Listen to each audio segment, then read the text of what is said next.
How would you like to come home to a bartender who will fix you any cocktail you want? I'll have an old-fashioned. I'll have a margarita. Now you can with the new Bartesian Duet home cocktail maker. The new Bartesian Duet, Bartesian's most compact cocktail maker, crafts premium cocktails at the touch of a button. Choose from over 50 different cocktails. You'll always get freshly mixed, perfectly balanced cocktails with the Bartesian Duet cocktail maker. And now, get our best deal ever on the new Bartesian Duet, plus free shipping when you go to bartesian.com/cocktail. Entertaining? The Bartesian Duet is ideal for parties. No need to stock all kinds of mixers for complicated recipes. Every guest gets the cocktail of their choice in seconds. Bartesian makes a wonderful gift for anyone who loves a fine premium cocktail. And now, get our best deal ever on the new Bartesian Duet, plus free shipping when you go to bartesian.com/cocktail. Hurry, offer ends soon. That's BARTESIAN.com/cocktail, bartesian.com/cocktail.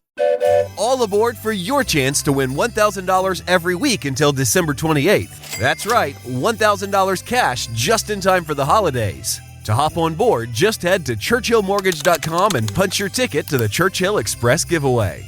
Visit churchillmortgage.com for your chance to win big. This is a paid advertisement. NMLS ID 1591. NMLSConsumerAccess.org. Equal housing lender. 1749 Mallory Lane, Suite 100, Brentwood, Tennessee 37027. Steering wheel. Left steering wheel here. Steering wheel. Hey, steering wheel. Somebody tell him to give it to him. Come on. Whoa. You like my face? You like it? How the f*** is that possible? I'm driving like a grandma. Get that, Ralph? Did you hear me? From the radio. Ralph, acknowledge. Now, come on, close him down and kill him. We've got a lunatic on the track down the Hanger Straight. I am so annoyed.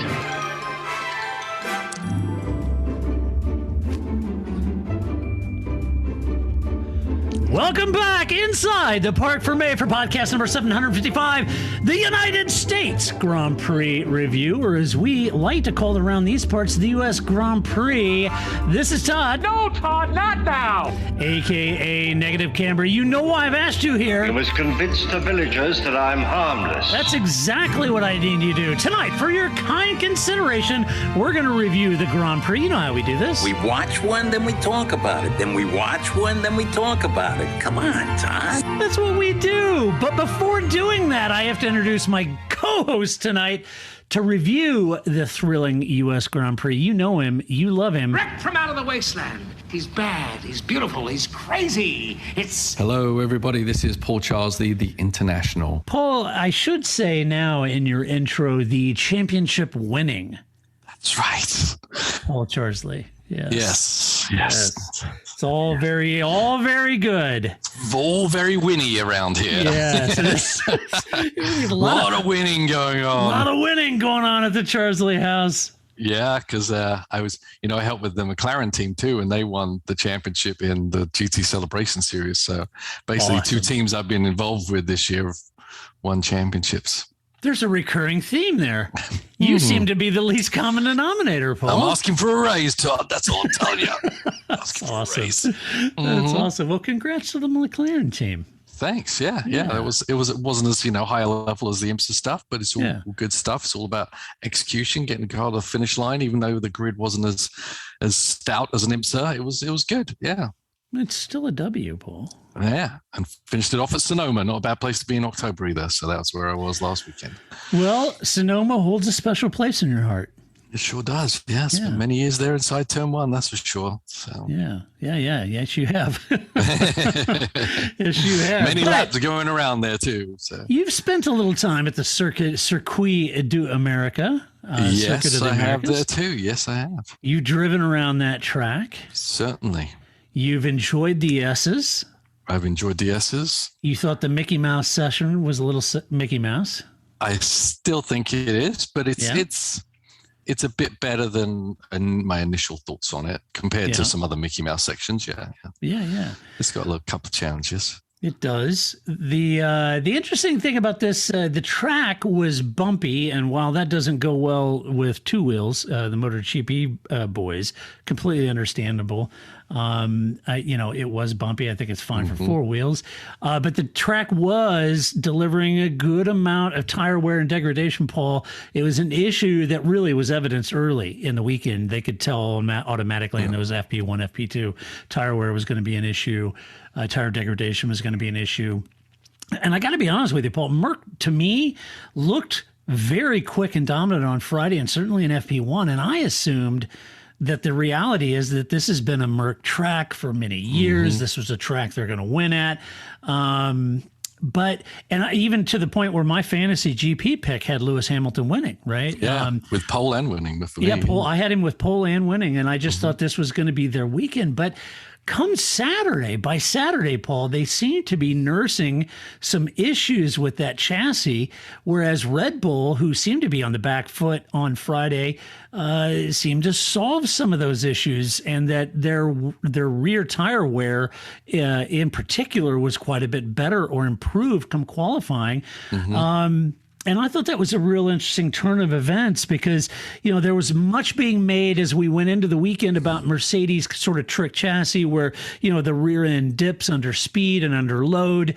I was kind of thinking through my head, could it be a case of that system does work, but certain tracks, depending on how those tracks, those very fast sweeping corners where that car is kind of kicking in to dropping down, not dropping down. Is that an issue? How is this working? Could that be that they had to stiffen up the rear end and because of that made that rear end a little looser, which we saw on Sunday clearly. If you saw Lewis's car, he was, he's battling that rear end. And Lewis, I think, even made a comment that our rear end was just a lot looser than Red Bull's. But it was a real turnaround. But Paul, from the tire wear perspective, bumpy track, sure. But come race day, the ambient was 80 degrees, track temperature 96. That's not the hottest track temps we've ever seen. No, I wouldn't say. Certainly not even there. It can be very hot. And they were lucky actually because I think it was supposed to be warmer. But Yeah. So as far as the degradation, it could be a combination of just the asphalt, aged asphalt delivering a lot of heat into those tires, wearing pretty hard, abrasive on those tires. Maybe that was a contributor more than just the heat. But due to that wear, it did prompt that this race was a two-stopper, and indeed it was. Most opted for that medium hard strategy. Couple drivers, Yuki, Carlos Sainz, starting on a soft hard combination, and those were the only two that deviated from that.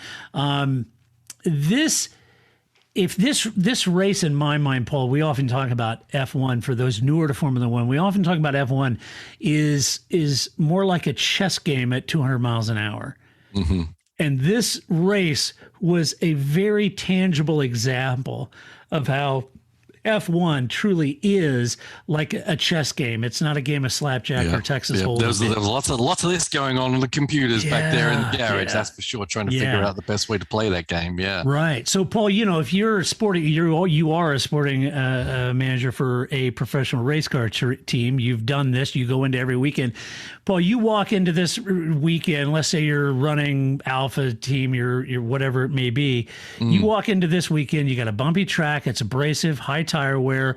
You're struggling with the rear end, struggling to get the tires in the right operating window. You're making compromises on setup, and then you look at tactically. You're thinking, "Ooh, this is a two-stopper." So, as a sporting manager, you're looking at this thinking, "Boy, we got a hell of a lot of brain work to do to figure out how the hell we're going to get there." Yeah, but you know what? I like the two-stop strategies because it does. If you're a team with confidence and with know-how, you see that as an opportunity, not as a problem, right? We have the opportunity because, it's not just a one-stopper and everyone's strategy is going to be very similar. This is our chance to flex our strategic muscles, so to speak, and play the game as perfectly as it can be played.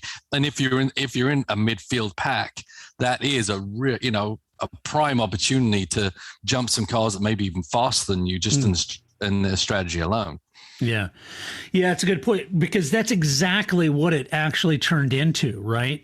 And I would say certainly in the case of Red Bull, Paul, exactly what you described. It is an opportunity, and had they, being that they lost the lead at the beginning, that's all they had at that point was an opportunity to make those 2 stops, and the strategy worked. So let's jump into that real quick. Let's talk about Red Bull. This is your race winner, Max Verstappen, and P1, Sergio Perez, and P3. Now, for Max, Paul, he lost the lead at turn 1. He had a slightly slower, and when I say slightly, I'm talking about like very slightly slower start than Lewis. Lewis had a really good start.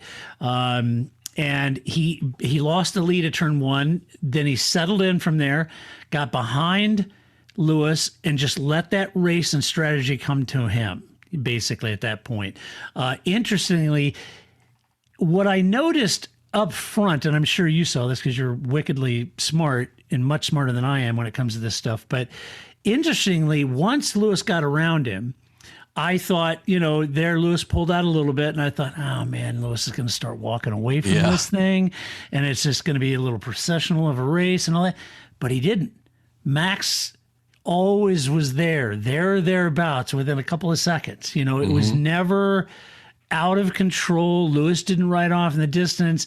Now, I was sitting at home, and it wasn't really ringing alarms for me, but the strategists at Red Bull were going, he's not fast on these mediums. Yeah, he's not fast on these mediums.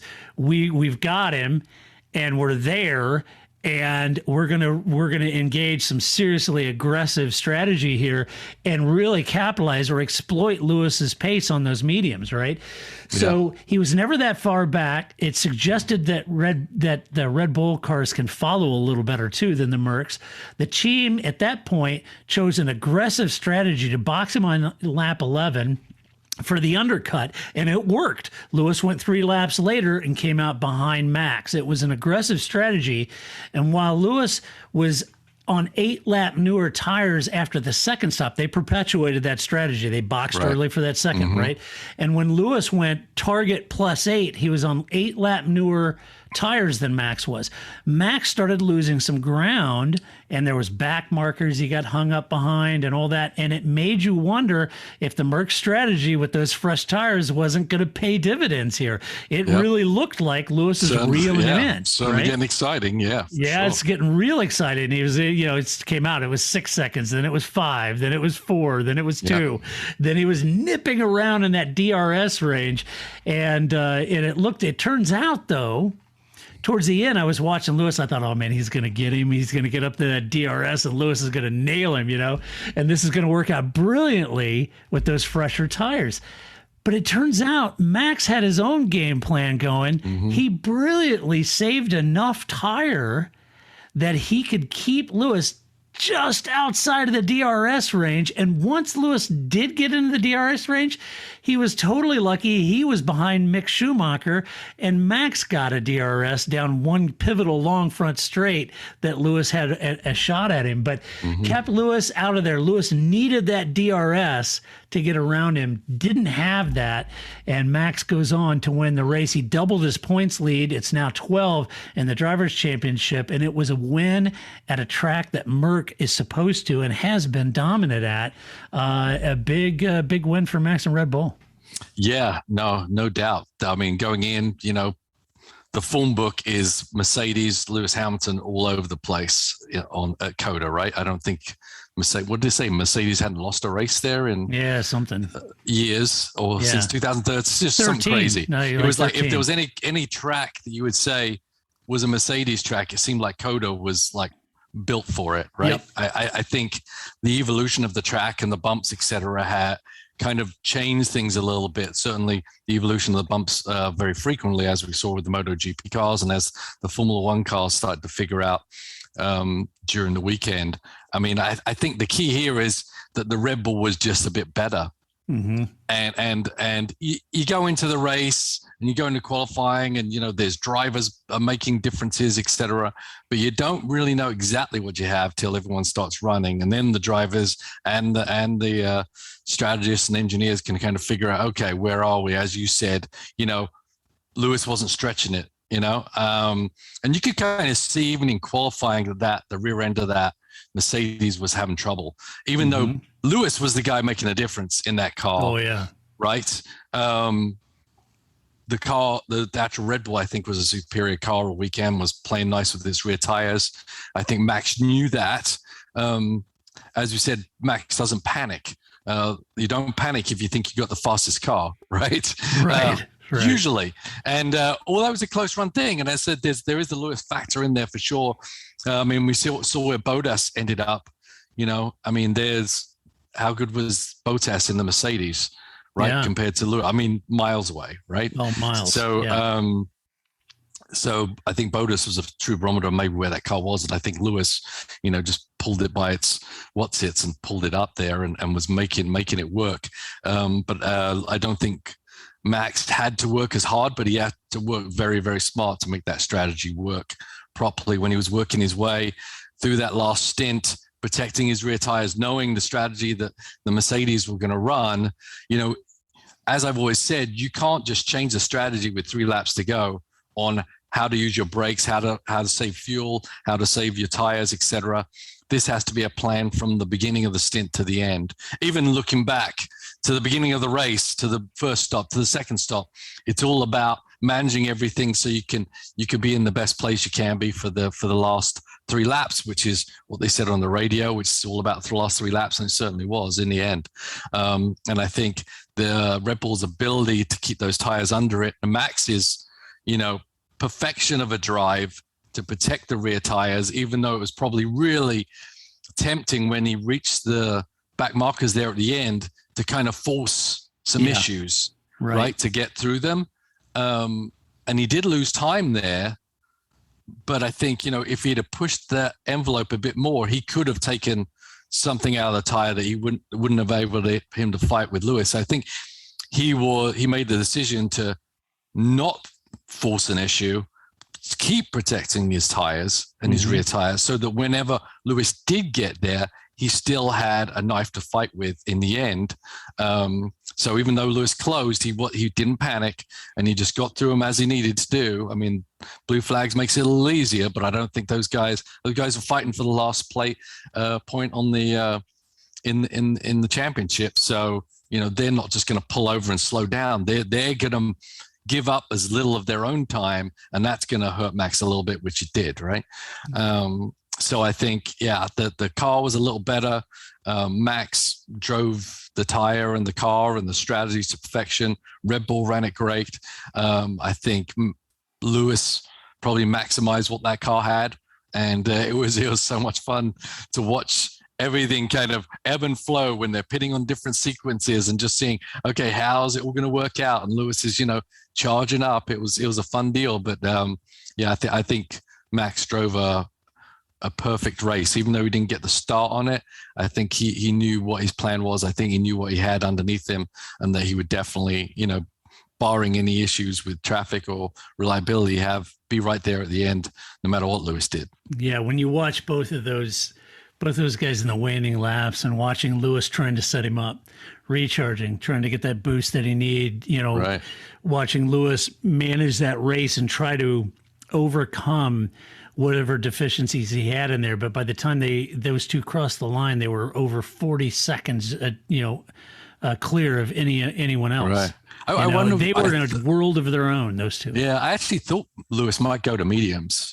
But for the last stint? Yeah. Yeah. But I'm sure they probably made the right decision that they thought there was. I'm not sure they had any mediums left. I thought he did. Did he? I thought he did. I thought I looked on that chart before he went that he had 2 new sets of mediums, but yeah, I didn't remember. I could be misremembering, but it was an option. I thought they were pushing to have as few laps at the end so they could run a medium strategy. But as you said before, the mediums weren't working that great for the car anyway. So maybe it wasn't an option for performance, let alone longevity of the tire. So. Right. Yeah. I think they ruled them out because they weren't quick enough on the first stint on those mediums. They weren't fast on the mediums at all. Yeah. I mean, so the Mercedes was really working the rear hard. They were. The Red Bull was way more compliant. So therefore, not using up the tire needlessly. Yeah. For Sergio, he was under the weather this weekend. I didn't find that out until after the race when Christian mentioned it. He was under the weather weekend, but a couple laps into the race, his drink bottle stopped. early in the race. And when you're already sick and having no drink in that kind of heat and that kind of physical demand in that car, he became physically and mentally exhausted and, most likely dehydrated at that point. So you can forgive him for finishing third. It's a shame because he looked terrific all week long, even under the weather, nearly putting it on pole, Paul. Regardless, Sergio said this was the hardest race of his life. I tend to believe him, but he looked good all weekend. And I think that's the important thing. It's not so much of, he finished third, look, he wasn't feeling well. He had no drinks bottle, no hydration. All of that contributes. That's fine. I got a lot of patience for that. The point here is that he looked damn near to put it on pole. Right. Over Max. And looked there about all weekend long, finishes third. This is a resurgent Sergio who is coming to grips with the Red Bull, coming to grips with the program, finding his sea legs. I don't think you can walk away from this weekend not saying this is a great sign for Sergio and Red Bull. Yeah, no, absolutely. Yeah, it's a real shame about him being sick. Obviously, they probably didn't want to show their hand before the race and tell anyone that he was dealing with that kind of issue. Yeah. But the drinks bottle was insult to injury at that point. And kudos to him for even lasting the race, quite honestly. I know he got a little bit of grief from the TV reporters saying, "Oh, look at Sergio, he's 40 seconds behind." Well, he could have easily not finished it at all, right? Yeah, sure. You're sick, you're dehydrated, your focus goes away. He said he wasn't thinking clearly. Your stamina goes away. Yeah. I mean, you're just not going to be on the ball. And I think it was great that he even pulled out a podium with that. But it was a shame because he was right. How would you like to come home to a bartender who will fix you any cocktail you want? I'll have an old-fashioned. I'll have a margarita. Now you can with the new Bartesian Duet Home Cocktail Maker. The new Bartesian Duet, Bartesian's most compact cocktail maker, crafts premium cocktails at the touch of a button. Choose from over 50 different cocktails. You'll always get freshly mixed, perfectly balanced cocktails with the Bartesian Duet Cocktail Maker. And now, get our best deal ever on the new Bartesian Duet, plus free shipping when you go to bartesian.com/cocktail. Entertaining? The Bartesian Duet is ideal for parties. No need to stock all kinds of mixers for complicated recipes. Every guest gets the cocktail of their choice in seconds. Bartesian makes a wonderful gift for anyone who loves a fine premium cocktail. And now, get our best deal ever on the new Bartesian Duet, plus free shipping when you go to bartesian.com/cocktail. Hurry, offer ends soon. That's BARTESIAN.com/cocktail. Bartesian.com/cocktail. On there. And that's exactly where Red Bull want him to be. And then, he played the game right at that first corner where Max got shuffled back and just backed off and let Max go chase after Hamilton. And I guess they say Max was lucky that Sergio was there. Well, no, Sergio earned that spot, and Red Bull choosing Sergio earned them they have that opportunity for Sergio to be able to give Max, the open door to continue on, right? So it's a team effort for sure. So I'm sure Sergio is hopefully recuperating quick, but because he's got to go back to Mexico quick. So So in a couple of weeks, it goes to home Grand Prix, and he always does well there. This is a great race for him. And don't feel bad. Kimi knows your pain. No. Is my drinking, is it emptying the bottle or not? No, it wasn't. Not for Sergio. I mean, maybe the large Mexican contingent there raised his game and pushed him through to the end. Hopefully, I'm sure it had an effect. Yes. You like my pace? You like it? Yes, Sergio, we did. We loved your pace, my friend. Yeah. Let's talk about Mercedes. Lewis Hamilton in P2, Valtteri Bottas in P6. Now, Lewis had a slightly better start than Max. Had a really good start, and then allowed him to take the lead, stay on the inside by staying on the inside at turn 1, driving Max wide, off the track. Max had plenty of runoff, so he went off the track, came back on. I wouldn't have done anything different if I was Lewis. I would have done the same thing. I think it was great. Initially, it looked like he may be putting some distance between him and everyone else, but then Max never got that far out of sight. And when Red Bull tried their aggressive undercut, Merck had to react quickly. And given that they weren't as quick on the mediums as they had hoped, they lost the lead when that happened. Now, Lewis's second stop, he went target +8, so he was 8 laps on his stint, on fresher tires. He went 8 laps beyond that on his stint, and Merck banked on those fresher tires to be the real chance. And to be fair, it seemed like it may have worked, but as he got closer and closer to Max and was really working it hard, I loved watching Lewis drive in those moments. Oh, yeah. It was just, oh my gosh, it was just he stunning. Was on it, especially through the S's. He was hustling. And he was fighting the rear end of his car. Yeah. It was amazing. He was getting everything he could out of it. Yeah. Bleeding that sucker dry. Yeah. He was. Yeah. I was like, oh my gosh, Lewis is on it, man. But he closed in on Max, who was, Max, as we mentioned, he got hobbled by some back markers, right? So, but when Lewis got there, he just couldn't follow as closely to Max. And that's kind of characteristic of the Merc, this year. It doesn't follow cars it doesn't like to, it's usually leading, so it doesn't normally have to. Right. But Max had managed his tires perfectly to have enough left to keep Lewis out of the DRS. And that's what Lewis needed to get around Max. Lewis said that the Red Bull just seemed to have more stable rear end of their car. And you could see that from Lewis's onboard shots. But with all the talk, as I mentioned, about Merck's trick suspension and nursing possible engine issues, I wonder if this track layout just didn't lend itself to their bag of tricks, right? It was just a difficult race. It's nothing. Let me put it this way. Lewis didn't leave anything on the table.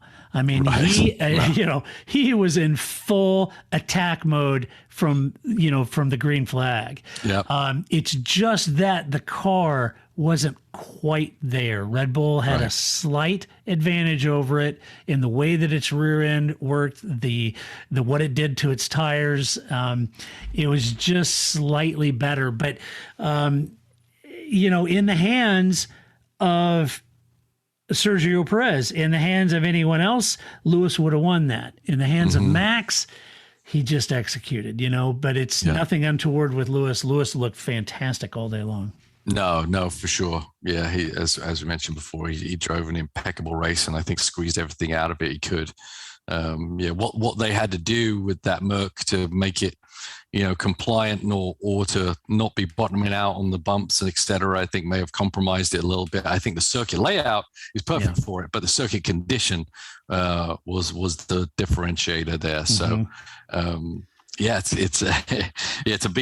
to get beaten at your track, we're only a few races away, and you're like, okay, Merc track, Red Bull track.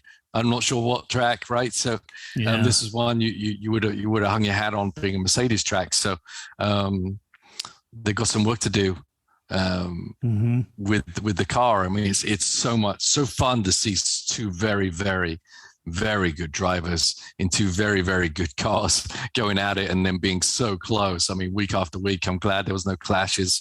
I'm glad, Lewis got ahead. He did a great job. So I think it's just going to bode well. I think it's going to be nip and tuck all the way to the end here. Yeah. So prepare to be entertained, I think.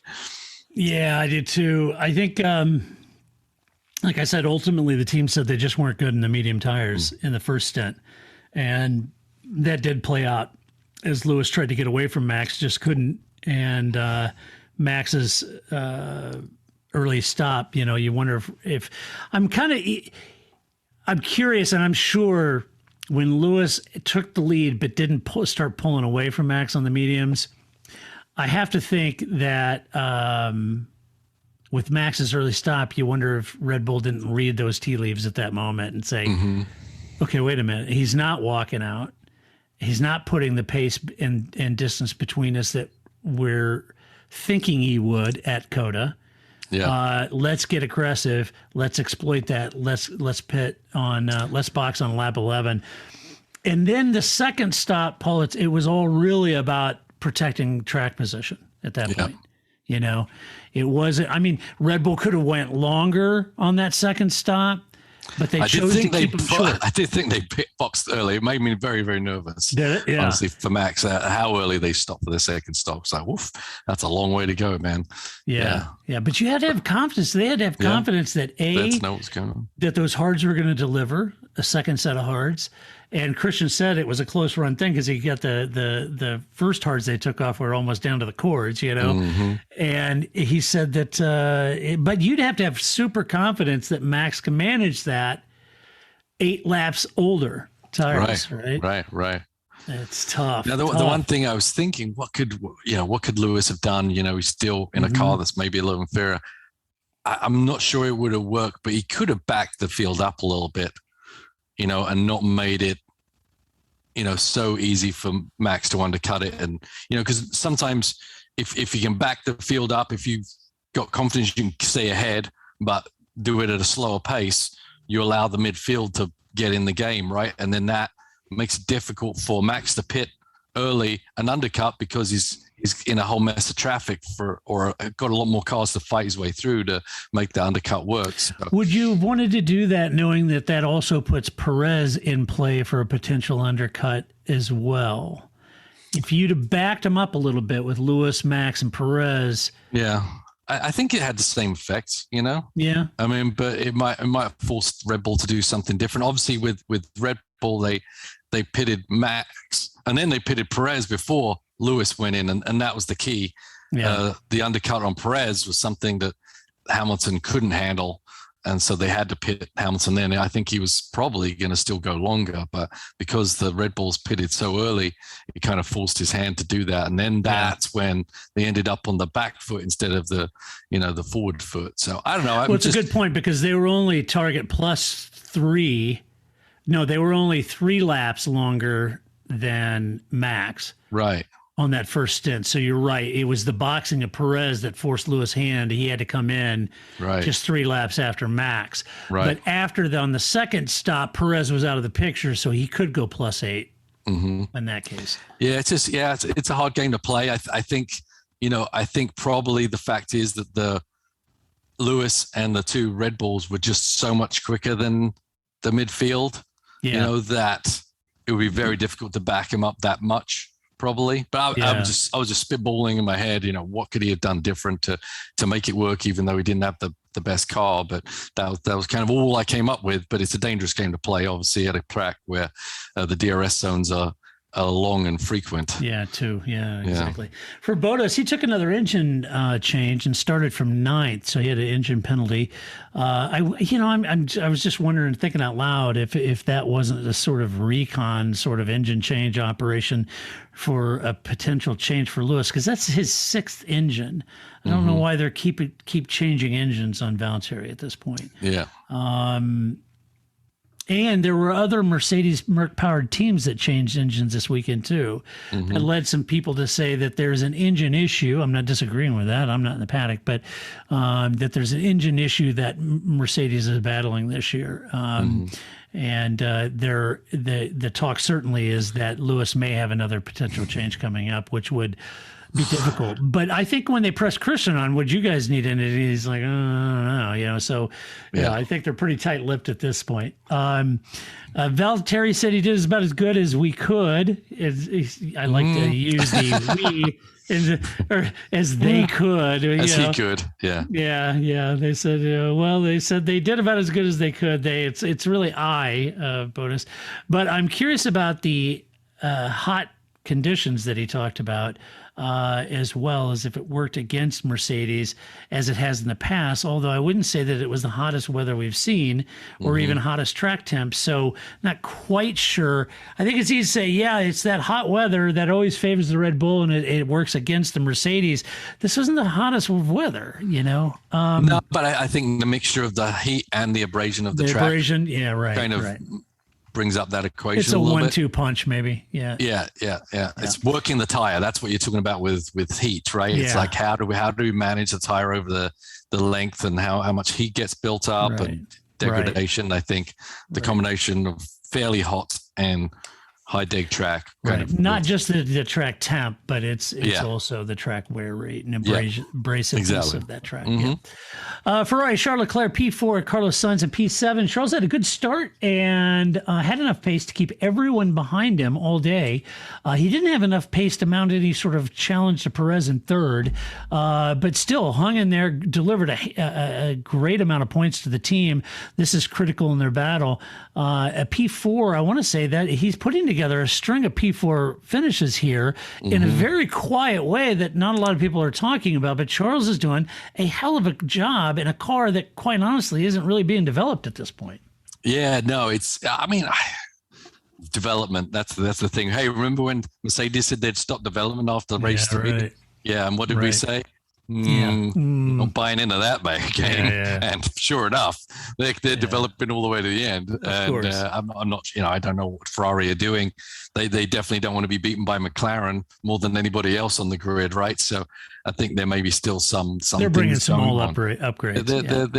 They're still working on some stuff. Yeah. So but Charles did a phenomenal job, as you say, kind of silent assassin over there. You're not really noticing his race. He's not in with the lead bunch, but he's way ahead of the rest of the midfield. So, which is, a stout amount of talent in cars and drivers. So, it was a great job, but not one that was much heralded because, he was doing it all in his lonesome. Yeah, got lost in the mix. Carlos had a tough day, losing out to Ricciardo at the start. Had to stop early to get off those soft compounds. He was ruining having to start on them. But once he boxed, he did fight back. He fought Dan hard all day long and eventually fell to lost a position to a recovering Bottas for 7th to finish. At one point in the second stint, he let Dan by him thinking it was Charles, he said. So all the cars... Thinking it was Lando, Or thinking it was Lando, Right. So all the cars switching places back and forth, a lot gets confusing for sure. And all the teams, taking and giving back positions because everybody was running wide. And you can understand Track that. It limit mania. Yeah, I know. It gets confusing. Yeah. But it's about as good as you can get or expect from a team focused pretty much on the 22 car at this point. And to leave the track that doesn't normally flatter this team with a points haul like that takes the fight to McLaren in the constructors' point, Paul. It was a good haul of points because very quietly Charles and Carlos have brought that team back to just 3.5 points between the two teams. Right. And it looked like McLaren had a runaway already, right? I thought McLaren was really running away from it. It sure looked like it. It's like they've done it. Ricciardo wins and Norris had won. Obviously, probably would have been a lot different story. But, so a bit advantageous for Ferrari. But they are super competitive with McLaren. It is a good fight to see, just as tight and feisty as the Red Bull Mercedes fight, really. But so it's fun. And Charles, obviously, we talked about his race. Sainz had a bit of a brawl, all race long, really, back and forth. He had the wrong tire. He's in the wrong place. He's given the wrong. It was a tough day at the office for Carlos, but he still came away with enough points to keep edging closer to the McLaren total, which is obviously their goal. Yeah, absolutely. McLaren, Lando Norris, P8, Daniel Ricciardo, P5. Dan likes COTA. He likes America. He had a good... does. Got a terrible American accent, though. Yeah, he's terrible at that. Dan had a good start, swapped places with Sainz 3 times on the opening lap. And then when Carlos had better tires, the two of them battled hard again after that second stop all afternoon. Dan did a great job, though, of keeping a quicker Ferrari behind him. Mm-hmm. And that may have surprised them a little since Ferrari haven't been as strong at COTA in the past. So for McLaren, I'm thinking, what the heck's going on with Ferrari? Why are they so competitive? But Dan was able to keep that Ferrari behind him. Some good defensive. I mean, Dan knows how to do defensive driving. He just does. And he did some good defensive driving, kept Carlos behind him, ends up in P5, trying to damage limitation for Charles up in 4th and Carlos. So good result from Dan, besting his teammate. It's good to see him bounce back, get excited, and be in the mix. Yeah. Feisty race by Ricciardo. It's the old adage, never give up, right? I mean, it's so easy to think, the quicker cars, he's coming.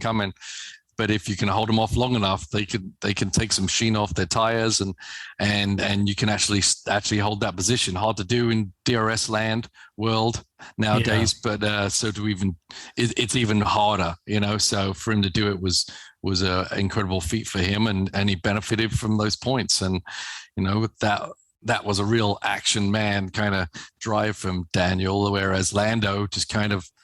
How would you like to come home to a bartender who will fix you any cocktail you want? I'll have an old-fashioned. I'll have a margarita. Now you can with the new Bartesian Duet Home Cocktail Maker. The new Bartesian Duet, Bartesian's most compact cocktail maker, crafts premium cocktails at the touch of a button. Choose from over 50 different cocktails. You'll always get freshly mixed, perfectly balanced cocktails with the Bartesian Duet cocktail maker. And now, get our best deal ever on the new Bartesian Duet, plus free shipping when you go to bartesian.com/cocktail. Entertaining? The Bartesian Duet is ideal for parties. No need to stock all kinds of mixers for complicated recipes. Every guest gets the cocktail of their choice in seconds. Bartesian makes a wonderful gift for anyone who loves a fine premium cocktail. And now, get our best deal ever on the new Bartesian Duet, plus free shipping when you go to bartesian.com/cocktail. Hurry, offer ends soon. That's BARTESIAN.com/cocktail, bartesian.com/cocktail. All aboard for your chance to win $1,000 every week until December 28th. That's right, $1,000 cash just in time for the holidays. To hop on board, just head to churchillmortgage.com and punch your ticket to the Churchill Express giveaway. Visit churchillmortgage.com for your chance to win big. This is a paid advertisement. NMLS ID 1591. NMLSconsumeraccess.org. Equal housing lender. 1749 Mallory Lane, Suite 100, Brentwood, Tennessee 37027. Hummed it along. You know, it was close. It was. But had a pretty sedate race compared to the wars that Daniel was in. Yeah, he did. Lando was pretty much sitting in the perfect spot to capitalize if Dan or Carlos had a bobble, but yeah. That old 3 wide move on the end of the back. Yeah. That was fun to watch. I thought Lando was going to get them both. I did too. I thought he was just going to crash, but he didn't. Yeah. So I thought he was going to nip around both of them and take him, but he didn't. No. But so anyway, he got to watch that Ricardo Sainz battle, and he even gave Sainz a bit of a run, a time or two, but then lost out on a recovering Bottas. Lando said he could have done a better job defending. He said that was one area he thought he learned a little bit, and it was difficult with the wind and the temperatures that seemed to favor the Ferrari instead of the McLaren. So, yeah. Let's talk about AlphaTauri. Pierre Gasly at DNF. Yuki Tsunoda P9. Pierre had a scare on the moment, so he went out on the installation lap, got on the grid. They were taking the engine cover off. Apparently, they had a sensor issue. Karun was just right on it, you know. So Karun was all over that. But anyway, Will Buxton was having conniption on the F1 TV thing. Was he? They had the cameras going, oh, look through the owl. You know, because you got all the Gasly team trying to block, and as soon as there was a gap, they stuck the cameras in it. I'm just like, that's a little over the top, you know. It's like you're working for F1 and you're like trying to spy on the F. Yeah. I mean, I get trying to get a good shot, but the way they were doing it was a little outrageous. And my wife was watching Will. She's like, "What is wrong with that guy?" He's like Jack Russell Terrier. I mean, he was just.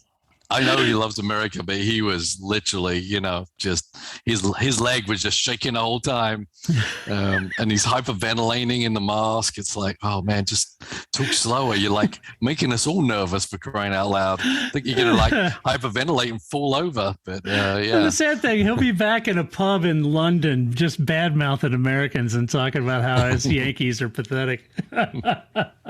That's hilarious. So anyway, he had that scare on the grid. But they were able to get it going. But then he had to retire. He had suspension problems. I thought, if there's suspension problems, I think that's interesting because Yuki had been banging the curbs all day long. I mean, almost like shortcutting corners at T9. And also, you got to believe that rear suspension is probably very similar to the Red Bull's rear suspension too, right? Yeah, exactly. So, I mean, Yuki was banging them all day, but it didn't impact him. Yuki had a great race. He scored points, some good defense and overtakes, really both. I thought Yuki did a fabulous job. Not only scored points, but he started on softs just like Carlos did, and he made those, he managed them. That was not an easy strategy to start on those softs. Those softs are just weren't there. Yep. And he still managed those softs, went soft, hard, and put in a great race to P9. So good points. I think this is probably his best race I've seen him do. I would say, he's had a lot of downs, not many ups, and he was feisty and he fought it. And I actually did think, you were a bit handicapped by starting on the softs. Could have easily just disappeared backwards. But yeah, he was in amongst it the whole time and doing very good defensive driving. That seems to be definitely something he's good at. He was able to hold off Hamilton, was able to hold off some other people in this race too, and it benefited it. I mean, it's just 2 points, but it's a hard-earned 2 points, and it's really something to give him, hopefully, rebound a little confidence, because even in the things he says in the press and, I didn't think I'd be signed for next year, he knows he's kind of there not because of his pure talent right now, even though he has a lot of potential talent and speed. He's been making too many mistakes that normally if you were just hiring Yuki on, just on his talent alone, you probably wouldn't be around next year. So he's got Honda behind him, which is helping him, but that's only going to take you so far. So he really needs to use that time that he's been given to turn it around and become the best Yuki he can be. And this was probably something that we saw today. Yeah, I hope so. I thought it was a really good race for him, and his defensive driving. He does seem pretty good at that. Remember a couple of weeks ago he held Lewis back there for quite a while. Yeah. And look, anyone will tell you holding off Lewis Hamilton is no easy task. I mean, that's difficult. And it's not the kind of it's not the Mazepan defensive not the choppy, driving. Not the chopping the nose off. Yeah. Touch wood. I mean, hopefully he doesn't resort to that, but it's been relatively fair but aggressive defensive. Yeah, it's a skill. Before in the podcast before DRS came around. Yeah. It was one of the things I really admire in drivers. Not just raw speed, but the ability to hold another car off and place it in the right place without making mistakes. And it's a skill that's nearly lost with DRS intervention. But so good for him. Yeah. Aston Martin, Lance Stroll, P12, Sebastian Vettel, P10. Lance and Latifi got into it at the start. That dropped Lance back with a damaged wing, and he tried basically to make as much of his race he could. He came back to recover 12th. So a pretty ho-hum effort there. And then Vettel ran a long first and second stint, Paul, like Lewis. And in the case of Aston, I think it kind of worked for Seb doing that back in the midfield. He was recall that from an engine change penalty.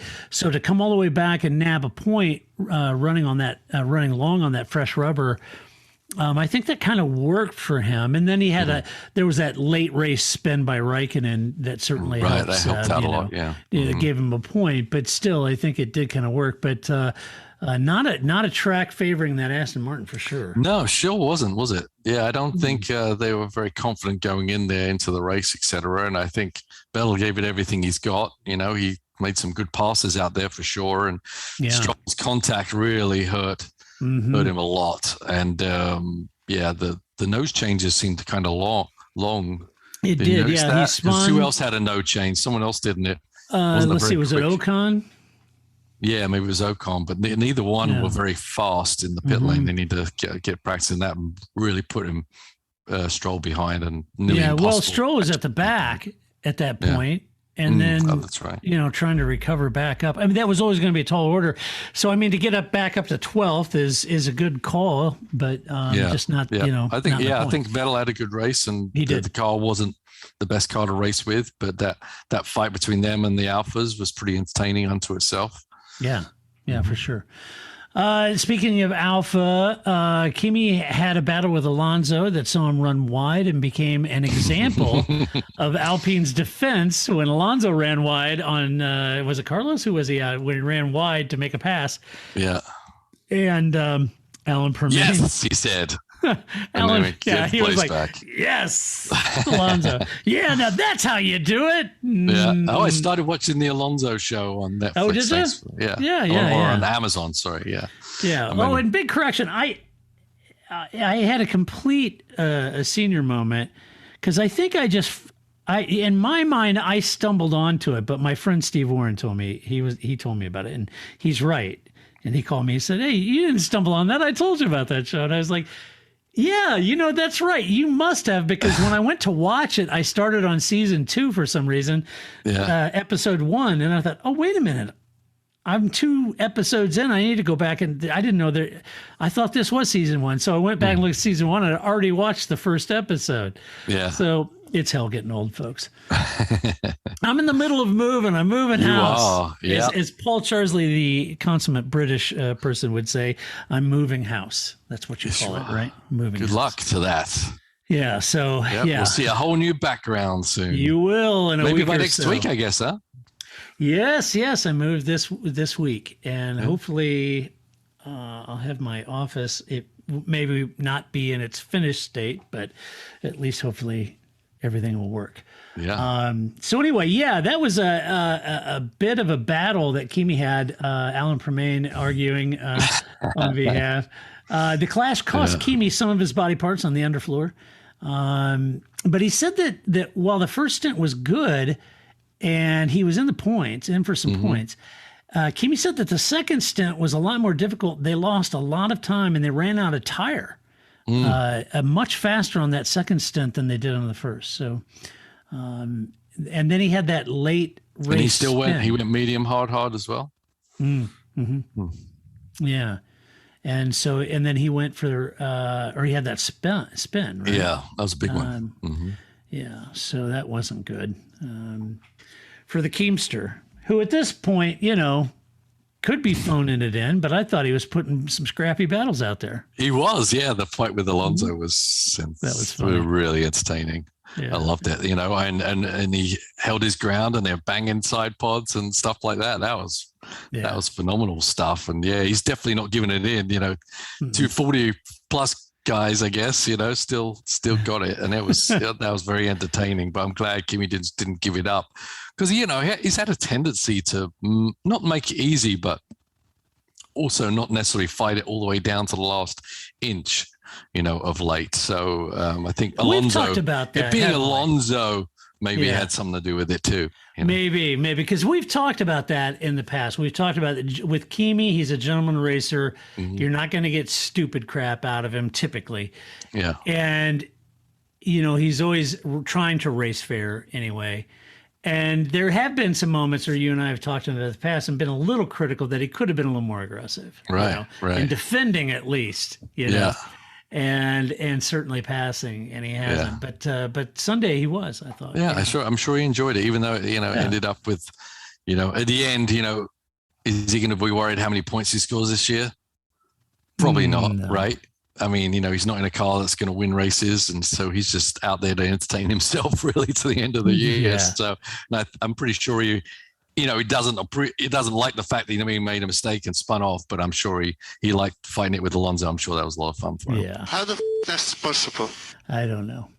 Let's see. Antonio Giovinazzi and Alonso then engaged and swapped places a few times for a lap or two, but regardless, they were in the hunt for points and may have gotten one had Kimi not spun. But Gio said he was trying to hold off Alonso and he just didn't have the pace to do it. But he said it was really good to be racing someone like Alonso against someone like Alonso. And they just didn't have the tires in the second stint on Gio's car either. The hards just weren't working on the Alphas. Yeah, I mean, he's fighting for his ride. I don't know if there's anything he can do to hold his ride, quite honestly. I mean, we've been surprised he's stayed along this long. And he has his moments, and I'm sure it is fun to fight against Alonso, but he's kind of nearly in a Kimi Räikkönen, a forced Kimi Räikkönen mode where he's trying to just get these last few races and do something with them, Yeah, I would imagine come December when he starts calling Alpha to figure out what their program is for 22, it's going to be...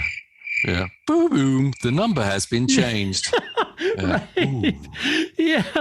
Or that's exactly. It might be more like this. Hello. This is United States calling. Are we reaching?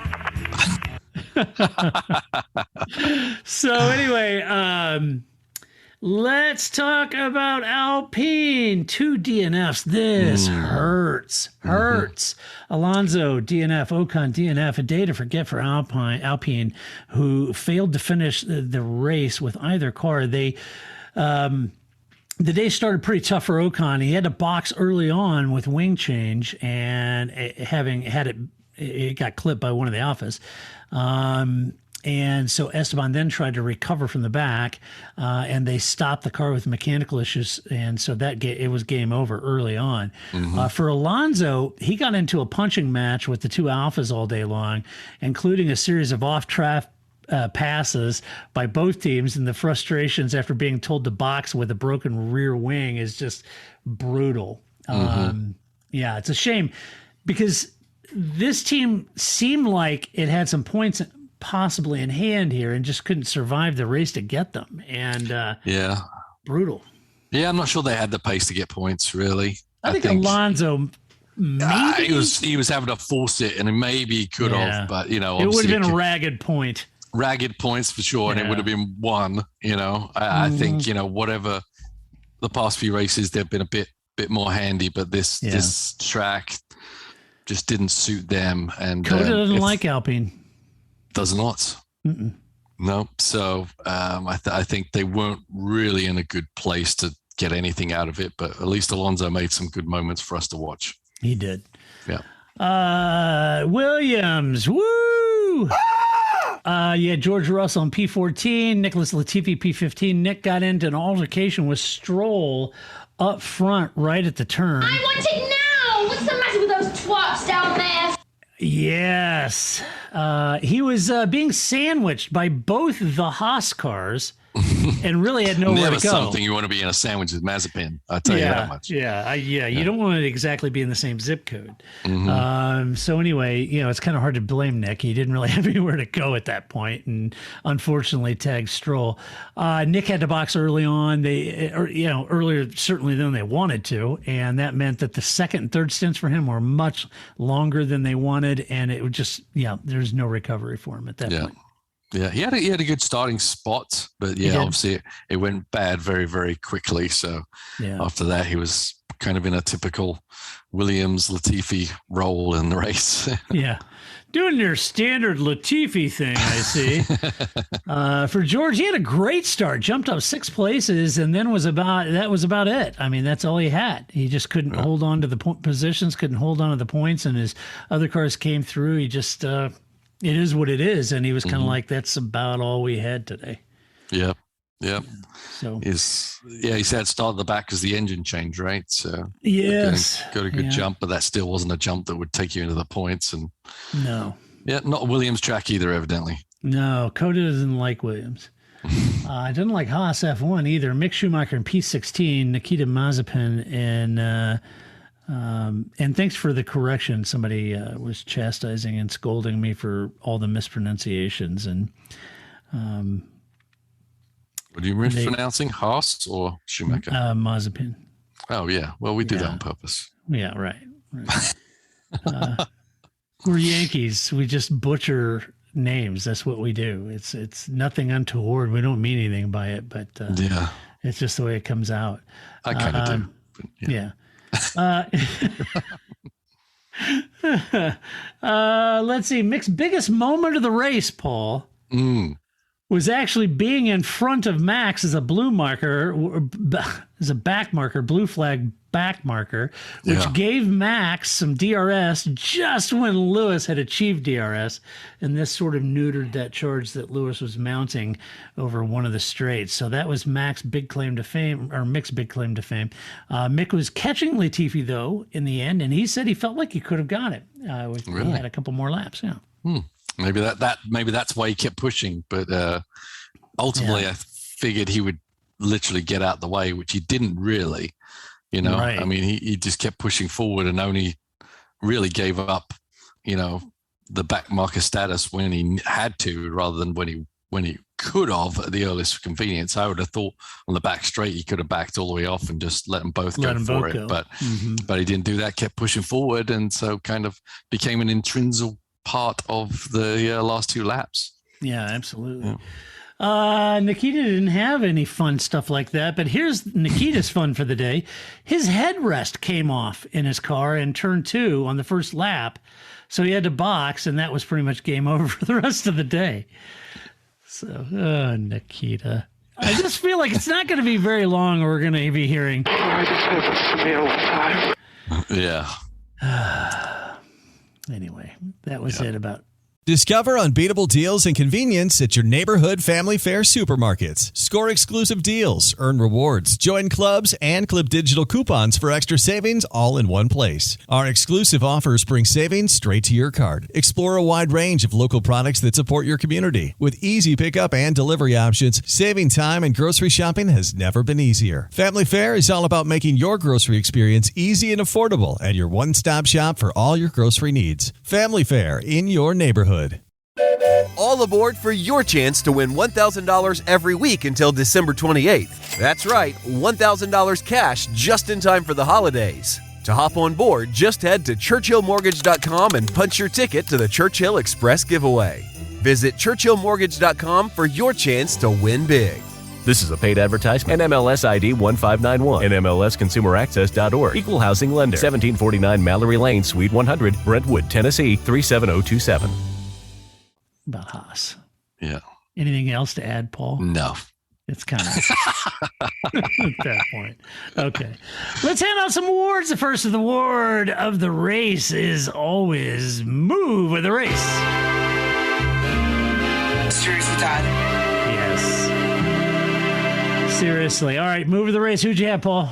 Yeah, I thought there was a few good moves over there. Ricardo was involved in some stuff. We saw the Alonso stuff. I'm going to give it to Vettel on the outside of turn 8 on Russell, I believe it was. Nice. Yeah. It was not just making that move, but they were, we were talking about the Mickey Mouse section. There is some build up through that Mickey Mouse section to give the opportunity to make that move in 18, and Vettel executed perfectly, which he's been known not to do sometimes, but it's a ballsy move to go around the outside of there. It really is. And so I was highly entertained by that one.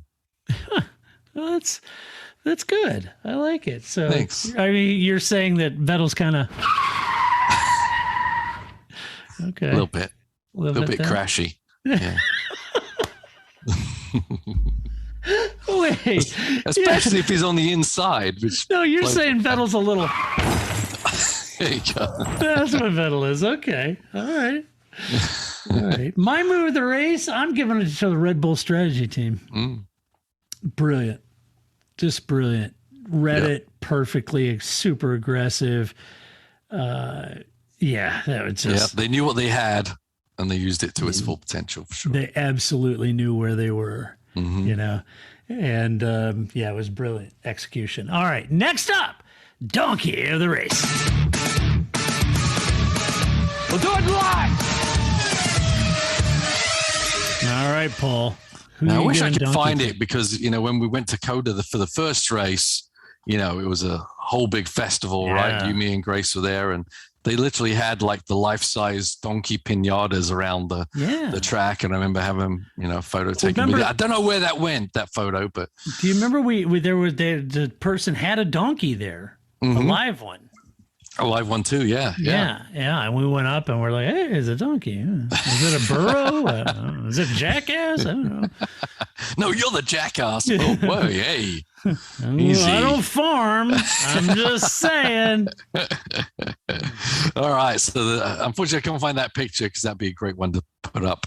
But the donkey, I'm going to give it to the bus service for Coda. I'm watching it from afar. I'm like, kind of glad I didn't get involved in that whole schmozzle trying to get to the track, and the 100 bus drivers not showing up, and the bus lanes not being open for easy ingress. And that I don't know why tracks seem, and it's not just Coda, right? They have so difficulty getting people in and out, and parking was sold out supposedly, or maybe it was shrunk. I don't know if they had less options there, but a lot more people had to be bussed in, and when 100 buses don't show up, that makes you quite late, I would imagine. Yeah. So I'm sure some people were very frustrated by that whole issue. Yeah, they were. And at first I was thinking, well, it's been a little while, maybe they're rusty. But then on the other side, if those numbers are correct and there was 140,000 people, it's a lot of bodies to haul around. It's a lot of people, Yeah, it's just all sort of a perfect storm. So apologies for those fans that were out there. I got to say, apart from that, I think Coda represented very well. And so I thought it was great. I thought, 400,000 over the weekend and estimated 140,000. I know they kind of a little loose with those numbers. But anyway, I mean, those are in British Grand Prix fan territories, folks. Right. And nobody does it like the British. I'm sorry, but they don't. And to be on equal footing with the kind of numbers that you see at Silverstone is amazing. Now, yes, America is a very, very, very large place with hundreds of millions of people, and I get it. But still, that was a really, really good showing. Yeah, for sure. Yeah, and it's and they need it just like Silverstone needed it. Oh yeah, Coda is it's a F1 track, but it's an F1 track that struggles financially. It does. And well, they need it. And Paul, they don't have a contract signed for next year, so right. that is an asterisk on I wonder the what's going to work with calendar. that, because it was a 10-year contract, right? It was, but then they cancelled one of the years, so they've technically only have 9 races. Yeah, true. So I'm sure there's some way of buying in another year without anyone losing face, because I think the best thing that Coda could have done was have what they had. They had a great race. They had a fantastic turnout. The weather was perfect. I don't think there's anyone in the F1 ownership that would not want to be back there. And so it kind of gives Coda maybe a little bit of leverage. Bargaining leverage? Yeah. I think so. Yeah. I mean, why say, we've had the best, big turnout. Oh, we're not going back because we just wanted to charge too much. I mean, how do you play that one? So I would think Bobby Epstein, is older, wiser chap, have seen and talked to a lot of F1 teams, kind of has a good understanding of what kind of contracts are getting done now. Right. During COVID and the concessions that were made and who got concessions on their contracts and for how much. And I would think that he and his lawyers would be really, shaking those things down. So anyway, but great for the fans. You guys looked, for all of you that attended the race, you looked terrific on TV.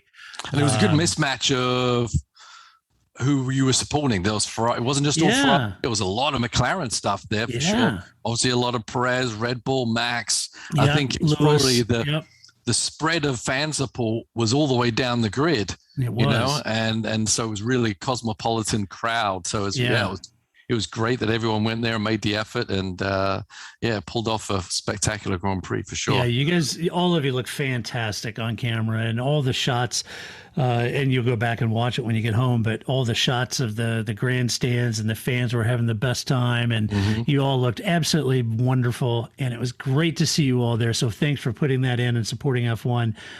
Couldn't be more proud of all of you. Although I heard that the hats and the key fobs were still that expensive still. I'm sure they were. My donkey of the race is the celebrities that wouldn't talk. Oh. I mean, really? I mean, I don't know. Maybe it's just me, but I think if you're a celebrity and you're being invited to the race by one of the teams or something, and you're being given passes to be on the grid and in the paddock and all of this stuff, that you should also have to do media and at least talk to the media. Walking around with an entourage, pushing and shoving Martin Brundle out of the way, and then eventually waiting for some guy that looks like Draco and Malfoy pushing Martin out of the way and everything. I mean, you're talking to a guy who's been calling Formula One for a long time, who's a professional race car driver and a legend in his own right, and you're shoving him out of the way for who? Come on, man. Yeah, and not cool. And then everybody said on the broadcast, Ben Stiller's not doing any media, so we can't talk to him. Kudos to Ben Stiller for actually taking time and answering questions. I know he didn't want to meet with the press, but he did, and he met with Martin anyway, and he was there with his son. And then Rory McIlroy also took time to talk to the press. So good, good on him. But man, the other people were just rude. Yeah. I'm sorry, but I'm just not starstruck like that. I couldn't care less. I'm just not one of those people. So, I mean, I rode in a van with Matt LeBlanc sitting next to me. And he was starting I won't be starstruck either. But. Yeah, I wasn't. Matter of fact, I disagreed with him. I think kind of pissed him off because he was like going on, well, Roman Grosjean and I are real tight. I said, oh, really? He goes, yeah. And he goes, and this is that. And I said, he started telling me how F1 works. And I was like, yeah. I said, yeah, it doesn't quite work that way. Like, what do you mean? Oh, I know Roman. I said, oh, okay. Well, good for you. That's fine. Yep. Now it leaves us with the last word, drive the race. Good God.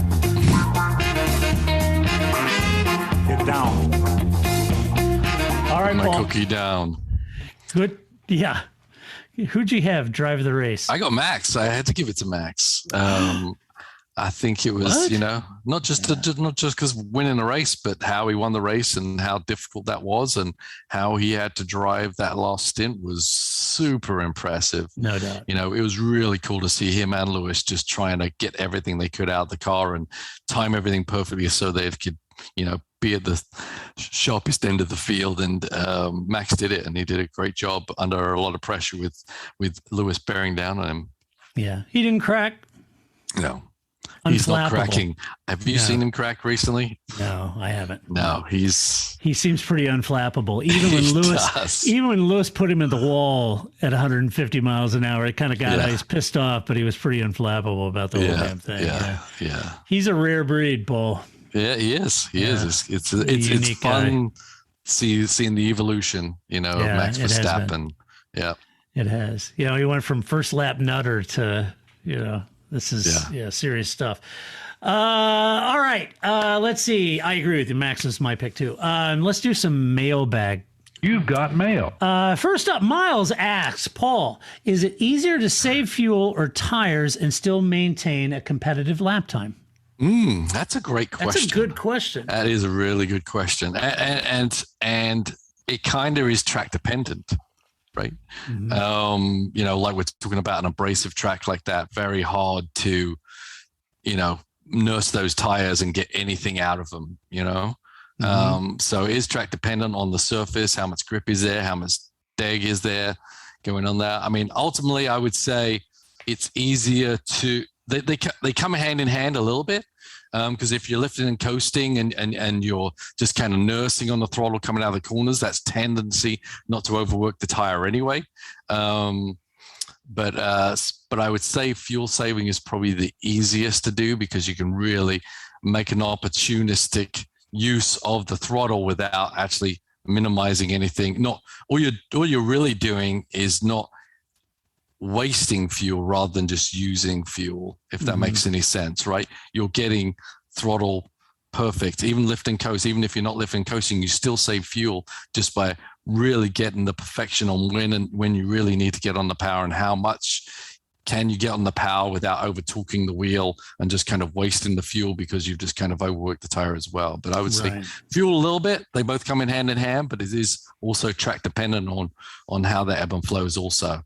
Yeah, great question, Miles. That is. Yeah, I hadn't thought about it in those terms, and I was curious to see what Paul would say. I mean, I would like to have an opinion on that, but I don't because I'm not a professional race car driver. Paul is, so I don't know.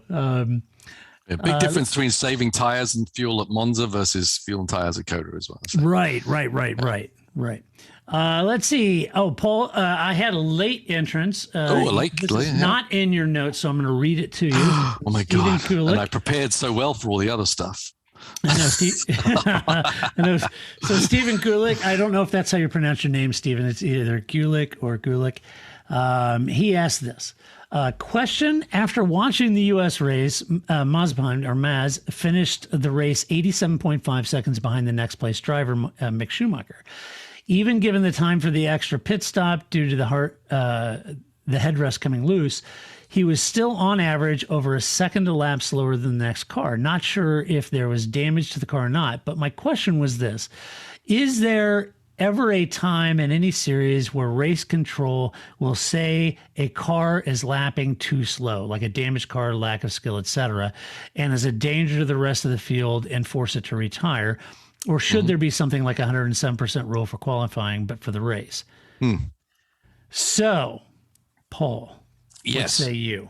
Yes. I mean, does happen. Mazepin was not even close to being that far off the pace where he was a hindrance to the race, a second off. If you look back in Formula One history, there was 8-10 seconds between the fastest Formula One and the slowest because, there was amateurs coming in with money, and it's a lot harder to actually get to F1 now. And even though, Mazepin here is a guy buying his seat, he still had to go through a lot of rigors to be able to get there, right? So he still has to be pretty talented and pretty fast to even be allowed to get a super license. So a lot easier than in the days where someone could just kind of show up in their March 711 and, just kind of throw their stickers on the car and go drive around. So the differential is a lot tighter nowadays than it has been in the past. But, we see it sometimes at places in the endurance racing, Daytona, etc., Nürburgring, where it's a pro-am situation, and sometimes these AMs can be very am. And I have seen someone being told, okay, you need to park that guy, get him out of the car, and replace him because, especially in sports cars, where there's a differential in speed just with the cars alone, then you put an amateur into a GT car, and you've got Magnussen bearing down on you about 50 miles an hour faster coming in on the oval. That can be some serious issues. So yes, I've seen people park before. It doesn't happen very often. But in Formula One, I don't think there's any need or place for that the way they've structured it nowadays. Yeah. And if you think about, being a second off or 3 seconds off the leaders or whatever it might be, I mean, we're talking about, 1,000, 2 1,000, 3. That's the difference. I mean, that's not that long of a difference if in real time, It's like 2-3 tenths a corner, right? So it's right. Yeah. But in aggregate, yes, at the end of the race, all of a sudden you're a minute behind, and I get that. But overall, the lap, it's not like the leaders are running at such a pace that when they come up on you, they're going 100 miles an hour faster than you. Right. Okay, that's critically dangerous, right? Yeah. But, Mazepin isn't that slow. He's not running that slow. He's running fast as hell. It's just everyone else is running even faster. Right. Yeah. Right. I mean, he hasn't always been the slowest guy out there. No. Consistently, mostly, you would say he's averaging it, and he's in the slowest car. Yeah, I was just going to say, if you handed him a McLaren, he may not go that slow. Right. He'd be faster than that. So they're all good drivers, but some better than others. Yeah. And that's life, right? Yeah. I mean, some of us are better at things than others. That's right. I happen to play guitar quite a bit better than Paul does. Yes, you do. Right? A lot better than Paul does. Pretty much a lot better, yeah. But I don't drive as well as Paul does. So so anyway. There we go. I'm happy with that equilibrium there. Yeah, why not? Either way, it impresses the people around the campfire. Although I was singing to you before the podcast. You were. Yeah, it was good. Yeah, the dulcet tones of Paul Charsley singing in my ear was brilliant. Right. So anyway, that's what we think about the US Grand Prix. But be sure to tell us what you think about the US Grand Prix. Big shout out to all of you fans that endured the bus issues. You all look fabulous. Huge thank you to all of our Patreon supporters. We would not do this podcast without you, of course. If you weren't here to support us, then what's the point of existing? So be sure to click on the link on the parcfermé.com on the right-hand side. Click on that link. You can support us that way. If you like the podcast, go over to iTunes, give us a good rating, show us some love over there as always. And I want a big shout out to all my friends over at Talk Sport. It's always fun doing Talk Sport radio with those guys on a race weekend. I always enjoy that as well. They're great folks. And then, we've got a couple weeks here, Paul, and then when you and I are going to come back, hopefully in my new home and new office, instead of being stuck in the basement like a mushroom. I think I'll be on the main floor with a window of all things. Might get some sun on you. Yeah. Might get some sun, Yeah. But anyway, we'll come back, be talking about Sergio Perez's great victory at the Mexican Grand Prix. Whoa, there's a prediction. How about that? Hometown boy does good. Okay. Que pasa, amigo? No pasa nada. So anyway, that's about the extent of my Spanish. But anyway, we will be back to talk about the Mexican Grand Prix. In the meantime, I'll try to scare up Grace and see what she thinks about the U.S. Grand Prix. Until that time, we will be back next week. And this is Todd, a.k.a. Negative Camper, saying so long. That's it, man. Game over, man. It's game over. I don't feel I've got to prove at all. I don't really want to prove anything. I started as an amateur with no idea or no intention of becoming world champion. I was curious to find out what it was like to drive a car fast, to drive on a certain circuit, to drive a certain type of car. Sometimes during Christmas, something magical happens. Hey, Cricket customers. The Max with Ads plan is included with the Cricket $60 unlimited plan at no additional cost. And this holiday season, Max is the one to watch when you're feeling festive. Son of a nutcracker! Cozy up to all the holiday classics, like Elf, 8-Bit Christmas, and the Harry Potter 8-film collection. Just log in with your Cricket username and password to experience Max on all your favorite devices. Phone plan streams and standard definition. Programming subject to change. Fees, terms, and restrictions apply. See cricketwireless.com for details. Paid actor portrayal. I didn't see it coming. Life can be so unpredictable. After losing my dad, it made me think about my family if something were to happen to me. The mortgage, car payments, and all the other bills. Even things like our annual summer vacation would be out of reach. I had heard about life insurance through Ethos and how easy it was to get coverage. They were right. I knew it was time to stop putting it off and get life insurance right now. I got on my computer and went to ethoslife.com. In just 10 minutes, I was covered, and boom, family protected. Thanks to Ethos, my family won't have to worry about the bills if the unpredictable happens to me. Ethos, fast and easy online term life insurance. Up to $2 million in coverage with no medical exam. Some policies as low as $1 a day. Answer a few health questions and get your free quote at ethoslife.com/audio. That's ethoslife.com/audio.